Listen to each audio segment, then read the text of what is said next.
Ben alors les gars, vous voyez quand vous voulez. Paris Saint-Germain, Lyon, donc la fête c'est du boss, hein, du patron, même si Lyon a réussi à marquer 2 buts, mais j'ai énormément aimé le match du PSG. J'ai beaucoup aimé ce qu'ils ont fait. Pendant 70 minutes, ça a été de tous les instants. Et la première mi-temps là, elle est magnifique. La première mi-temps, elle a vraiment été énorme parce que au-delà du score, au-delà du fait qu'ils ont mené 2 buts à 0, c'est l'attitude des Parisiens. En fait, tu sais, je pense que si le PSG joue comme ça, avec cet état d'esprit-là, avec toujours cet allant-là pour aller de l'avant, pour créer des problèmes à l'adversaire, ça va être très très difficile de les battre, Bayern ou pas. Parce que cette équipe a énormément de qualité, c'est juste au niveau de l'attitude. Au niveau de l'attitude que les gens ont. Et aujourd'hui, tous les joueurs ont été à un très très très bon niveau. Celui que je trouve à un moindre niveau que les autres, c'est Danilo, mais tu vois, il a fait un très bon match. Même si moi, je trouve que Danilo, il est un peu lourd, en fait, dans ses courses. Mais regarde le match qu'il fait. Il fait un très bon match, il marque un but. Mais Paris, en fait, ils ont eu une discipline défensive de tous les instants. Ça cavalait dans tous les sens. Dès qu'ils perdaient le ballon, ils se mettaient à faire des rushs incroyables comme si c'était l'Atlético de Diego Simeone il y a 2-3 ans. C'était fou.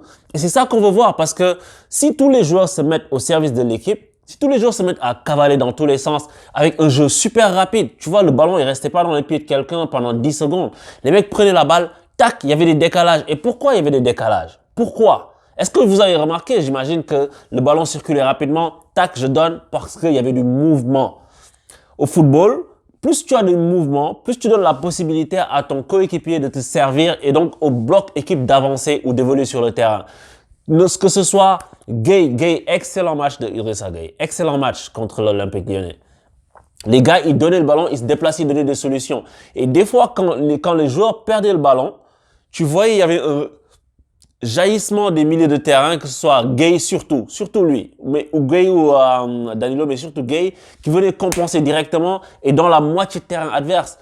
À plusieurs reprises, comme face au Barça, ils étaient 6 dans le camp lyonnais, mais même dans le deuxième mi-temps, à la 70e, ils étaient 10 dans la moitié de terrain lyonnaise. Il y avait juste Keylor Navas dans la moitié parisienne, mais avec une ligne défensive au niveau de la ligne médiane. Et des fois même, Marquinhos, il était venu au pressing. Donc ça montre que le PSG était déterminé. Et je pense que Pochettino est en train de faire une répétition parce qu'il va falloir faire des matchs comme ça contre le Bayern. C'est ça en fait, il n'y a pas de secret. Les mecs, c'est pas des extraterrestres. Et aujourd'hui, ils nous ont fait plaisir. Parce que voir les gars courir dans tous les sens, Di Maria qui s'est dépouillé pour défendre parce que, ça fait du bon au cœur. Et quand tu vois au retour des vestiaires, tac, ils mettent un troisième directement. Qu'est-ce que tu veux dire? Et d'ailleurs, j'aimerais dire un truc sur les coups de pied arrêtés. En fait, un coup de pied arrêté, c'est un truc très difficile à défendre quand le ballon est rentrant.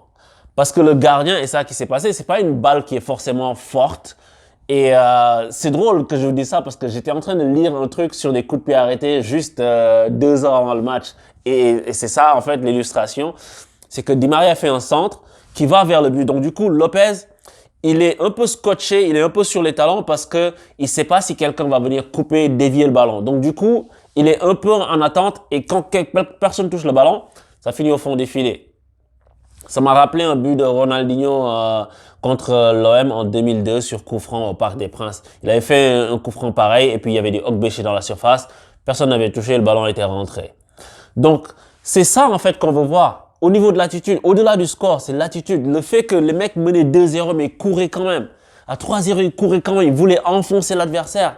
Et ça a payé. Le jeu était une transition fulgurante. C'est ça qu'on veut voir. La balle qui va vers Mbappé en une touche de balle, Verratti qui sert de relais. Le mec, Mbappé, il est vraiment rapide. Il est extrêmement rapide, c'est une lapalissade de le dire, et il crucifie Lopez. Et j'ai envie de dire quelque chose sur le match de Mbappé. En fait, il faut savoir un truc. C'est qu'il y a plein de gens qui disent, ouais, tel joueur est nul ou tel joueur est fort en fonction des matchs. Ça s'enflamme ou ça descend le joueur. Il faut être constant dans une chose. La valeur intrinsèque d'un joueur, tu peux pas la remettre en cause du jour au lendemain. Mbappé est un joueur super fort, je l'ai toujours dit. Mais quand il n'a pas la tête à l'endroit, il faut le dire aussi. Et quand il a la tête à l'endroit, il faut le dire. Aujourd'hui, Mbappé, je suis très, très satisfait de son match. Très, très satisfait de son match. Pourquoi? Parce qu'il a su être patient. Mbappé n'est pas venu dans une zone qui ne le concernait pas faire des touches de balle inutiles. Il jouait tac, je cours dans la profondeur. Quand tout le bloc parisien est bas, Mbappé vient pour aider à la sortie du ballon, mais c'est une touche qu'il fait, et puis il donne à Verratti et il court. Regarde l'action où Moise Kean aurait dû ouvrir le score. Excellente action de Mbappé. Il donne à Verratti, il court, et puis là, il dit au défenseur, viens avec moi. Et il le dépasse. En une touche de balle, il réussit à mettre la balle au cordeau. Point de penalty pour Moise Kean qui aurait pu faire mieux. C'est ça que je veux voir de Kylian Mbappé. Excellent joueur, encore une fois. Si tu joues avec tes qualités, tu vas être au-dessus de tout le monde. On l'a dit maintes et maintes fois. Donc, franchement, bravo au PSG. Et j'espère que Mbappé n'est pas blessé parce qu'il est sorti, il a fait changement. J'espère que c'est rien de musculaire. Après, ça m'encourage de voir qu'il a couru dans les escaliers pour aller s'asseoir. Mais c'est ça, quoi. Et c'est ça qu'on veut voir. C'est ça, au-delà du score, parce que je trouve que les Lyonnais l'ont échappé belle, parce que Paris a eu un peu de flottement, c'est sûr. Paris a eu une dizaine de minutes de flottement à partir de la 70e. Ils en ont profité pour marquer sur 2 erreurs défensives, je te dirais. Mais c'est pas des énormes erreurs défensives, mais quand même. La première, c'est Kimpembe qui est venu, qui a dézonné, qui est sorti de sa zone faire une sorte de tag. Des fois, ça lui arrive de faire ça, Kimpembe.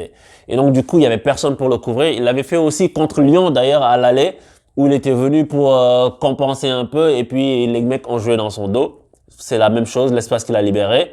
Mais à l'époque, on jouait avec 3 défenseurs axiaux. Et là, Florenzi qui aurait dû couvrir au lieu d'essayer de couper devant l'attaquant lyonnais. Mais à part ça, il y a rien à reprocher au PSG sur ce match-là. Je trouve que après ils se sont fatigués, c'est normal, mais ils ont vraiment été au niveau auquel moi je voulais qu'ils soient. Au niveau du sérieux, au niveau de la détermination, de la concentration, du contre-pressing, c'était infernal. Et pauvres Lyonnais qui se sont retrouvés là-dedans, quoi, pris dans la tenaille parisienne, incapables de s'en sortir. Et si le PSG fait encore beaucoup de matchs comme ça, je vous garantis que contre le Bayern, on va avoir de belles surprises pour les Parisiens. Parce que c'est pas des matchs joués d'avance. Mais encore faut-il que le jour J, tu sois prêt et sur tes gardes. Et je pense que c'est une très bonne chose de devoir gagner ce match pour revenir en tête du championnat. Parce que les Lillois, ils déméritent pas. Lille, ils sont en train de faire un très bon championnat. Lyon aussi sont en train de faire un très bon championnat. Mais Paris n'est même pas en train de faire un énorme championnat, mais ils réussissent quand même à recoller. Et là, avec 8 matchs à jouer, il va falloir maintenir la cadence. Parce qu'on ne veut plus voir des relâchements bidons, bizarres un peu partout. Donc, c'est ça. Et autre fait marquant du match, bien sûr, c'est la rentrée de Neymar. Neymar qui revient après plus d'1 mois de blessure. Et on espère juste qu'il sera assez en forme pour pouvoir jouer contre le Bayern. Parce que là, je sais pas, avec la trêve hivernale, je sais que l'Amérique du Sud, ils ont reporté des matchs, mais est-ce que Neymar, il va être appelé par sa sélection? Est-ce qu'ils ont fait des matchs amicaux? Je pense pas, tu vois. Mais j'espère qu'il va avoir le temps de rester à Paris, de reprendre du rythme, de jouer petit à petit et puis de revenir à un très bon niveau parce qu'on aura besoin de Neymar et de Mbappé à leur meilleur niveau. Et sur la rentrée de Neymar, il n'y a pas grand-chose à dire parce qu'il n'a pas été transcendant. Il a fait 2 actions, etc., où il accélère, et tu sens qu'il n'a pas encore de rythme. Donc, tu peux pas le juger sur une rentrée dans un match comme ça, pas du tout. Mais moi, en fait, c'est dommage que Mbappé se soit blessé parce que j'aurais aimé voir ce que Pochettino allait faire. Est-ce qu'il allait sortir Moise Kean ou est-ce qu'il allait sortir Di Maria? Parce que si tu fais jouer peut-être Di Maria, Mbappé et Neymar, peut-être que tu n'as pas d'équilibre. Peut-être qu'il y a Neymar qui va pas faire l'effort. Parce que Mbappé, il fait l'effort, mais un peu moins. Et Moise Kean, il est énorme dans l'effort. Donc, tout le monde a été énorme. Je trouve Keylor Navas. Qu'est-ce qu'on peut dire encore de Keylor Navas à part Ave Navas? Ave Navas. Ce gars est la pièce manquante au puzzle parisien. Un très grand gardien depuis Bernard Lama. Je ne sais pas si on a eu un gardien aussi grand que Keylor Navas depuis Lama. Dites-le moi si vous le savez. Donc, cette équipe a été au diapason aujourd'hui. Cette équipe a montré qu'elle était une grande équipe aujourd'hui, qu'elle était au-dessus de la Ligue 1. Mais maintenant, il va falloir le confirmer et gagner ce championnat. Comme ça, tu te tranquillises et tu joues la Ligue des Champions à fond. Whatever happens, happens. Moi, le fait de jouer contre le Bayern, ça m'inquiète pas du tout. Ça me fait aucunement peur. Les gens s'enflamment. Dès que le Bayern, j'ai vu des posts sur les réseaux sociaux. Dès que le Bayern, et quelqu'un m'a fait la remarque d'ailleurs, dès que le Bayern fait quelque chose, waouh, les Parisiens sont prévenus, waouh, exceptionnel, machin. Hey, prévenez qui vous voulez.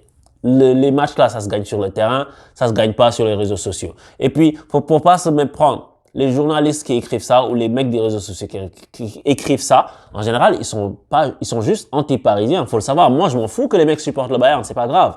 L'essentiel, c'est que les Parisiens, mentalement, soient prêts pour ce match-là.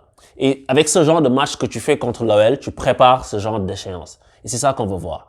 Donc, continuez comme ça et puis allez Paris, quoi. 11 pour tous, dites-moi ce que vous en pensez. En tout cas, moi, j'ai vu un énorme match. Et bravo aussi aux Lyonnais parce que il faut être deux pour que ce soit un très bon match. Les Lyonnais ont essayé de faire quelque chose, mais aujourd'hui, ils ont été dépassés par plus fort qu'eux. Et c'est comme ça arrive dans le football. En tout cas, je vous dis à bientôt les copains. À bientôt. Ciao.